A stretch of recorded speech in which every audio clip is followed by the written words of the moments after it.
गांव के अंदर, प्रत्येक गांव के अंदर लगभग 500 से 1000 टांकों के बीच हर गांव के अंदर टांके बने हैं। तो कितना बड़ा नरेगा के मकसद से काम हुआ और लोगों को यहाँ रोजगार मिला। जो अपने बच्चों को अच्छी शिक्षा नहीं दिला पा रहे थे, टाइम से फीस नहीं भर पा रहे थे, उनके लिए कपड़े वगैरह नहीं ला पा रहे थे, उनके लिए अपने गांव के अंदर, अपने घर के अंदर प्रत्येक जरूरतमंद परिवार को कम से कम 15 से 20 हजार रुपए एवरेज घर के अंदर आते थे, जिससे अपने क्षेत्र की आर्थिक उन्नति हुई, विकास हुआ। लेकिन ये सरकार को पचा नहीं और धीरे धीरे इसको कमजोर करने का प्रयास किया। अभी लक्ष्मण जी बता रहे थे, जिस प्रकार 2020 के बाद में 25 तक जो 12,000 करोड़ रुपए यहाँ खर्च होते थे, उसको 1200 करोड़ से 400 करोड़ के ऊपर लिया है। इसका मतलब इनका साफ है कि इस योजना को, ये विशेषकर बीजेपी की सरकार आने के बाद में तो बजट बिल्कुल 1/4 कर दिया, 25% ही रखा। इनका मकसद ठीक नहीं था।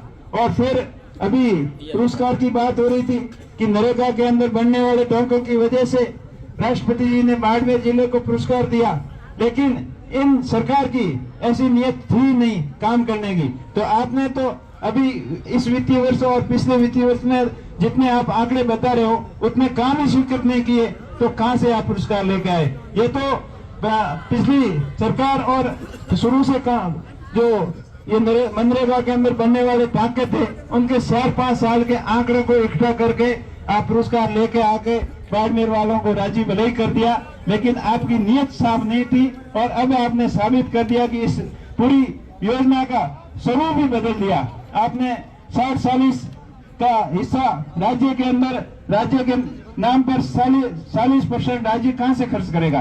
पहले 10% हिस्सा आता था, वो भी नहीं दे पा रहे थे। आज स्थिति ये हो रखी है कि ग्रामीण क्षेत्र के अंदर, ग्राम पंचायतों के अंदर मेटेरियल सप्लायर के ठेकेदारों के पैसे 3 साल से बाकी पड़े हैं और 500-550 करोड़ तो रुपए वो है जिसके बिल फीड हो गए, और जो ऑनगोइंग काम है, जो कंप्लीट नहीं हुए, उनके भी 500-600 करोड़ रुपए बाकी पड़े हैं, जिसकी वजह से काम पूरी तरीके से प्रभावित हो रहे हैं, लोग काम करवा नहीं पा रहे हैं। और ऊपर से जाके आपने इस योजना को ही बंद कर दिया, इसका स्वरूप बदल दिया। कांग्रेस पार्टी पूरे देश के अंदर इस योजना का विरोध कर रही है और विरोध जब तक करती रहेगी तब तक इस कानून को वापस नहीं लिया जाता। तो हमने को कड़ा संघर्ष करना पड़ेगा कि ये गरीबों के, जरूरतमंद लोगों के लिए एक हितकारी और जन कल्याणकारी योजना थी, जिसको किस प्रकार इसने इन डबल इंजन वाली सरकार ने कुठाराघात करते हुए इस योजना को बंद करने का काम किया है। तो इसका पूरे देश के अंदर हम सभी विरोध करते रहेंगे और जब तक विरोध करते रहेंगे तब तक इस योजना को पुनः उसी स्वरूप में लागू नहीं किया जाता। दूसरी बात पंचायती राज की, अभी पंचायतों का पुनर्गठन हुआ, किस प्रकार आप देश भावना रखते हुए इधर उधर तितर बितर कर दिया, गांव की लंबाई 10 से 15 किलोमीटर कर दी। कोई अपने पक्ष का था, वो पक्ष और विपक्ष को देखते हुए पूरी तरीके से मनमानी पूर्ण तरीके से पंचायतों का पुनर्गठन किया, जिसका जवाब भी अभी पंचायती राज चुनाव के अंदर जनता देने के लिए तैयार बैठी है। और आप भी संगठित रहना, मजबूत रहना, चाहे अगला पंचायती राज चुनाव हो, चाहे आने वाला विधानसभा का चुनाव हो, लोकसभा का चुनाव हो, इस बीजेपी सरकार, जो डबल इंजन वाली सरकार को सबक सिखाने के लिए आपको मजबूती से संघर्ष करना होगा, एकत्रित रहकर और संगठित रहकर इस सरकार को जवाब देना होगा। दूसरी बात, ये प्रशासन ईमानदारी की बात कर रहे हैं कि नरेगा के अंदर भ्रष्टाचार हो रहा था, इसलिए हमने ये सुधार कदम उठाए। अरे भ्रष्टाचार कहाँ नहीं हो रहा है आपका? भ्रष्टाचार तो इतना चरम सीमा पर पहुंच गया है। जो आप सत्ता के अंदर आए, भ्रष्टाचार के मुद्दे पर, महंगाई के मुद्दे पर, उन मुद्दों को तो छोड़ गए। आज डॉलर के मुकाबले रुपए की कीमत कितनी हो गई?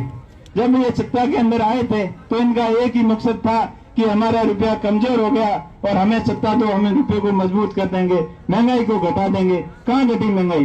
गैस सिलेंडर 300 से 1100 रुपए हो गया और डॉलर की कीमत जो 55-60 रुपए थी अभी 90 पार हो गई। पेट्रोल डीजल 60-65 का था, 100 से पार हो गया। ये खाली अपनी नाकामियों को छुपाने के लिए इस तरीके की नई नई योजनाओं का नाम देते हैं। काम करने का इनका मकसद नहीं है। धर्म और राजनीति के नाम पर लोगों को भड़काना, गुमराह करना और नए नए ऐसी योजना लाकर और लोगों को ध्यान भटकाना, यही इनका मूल मकसद रहा है।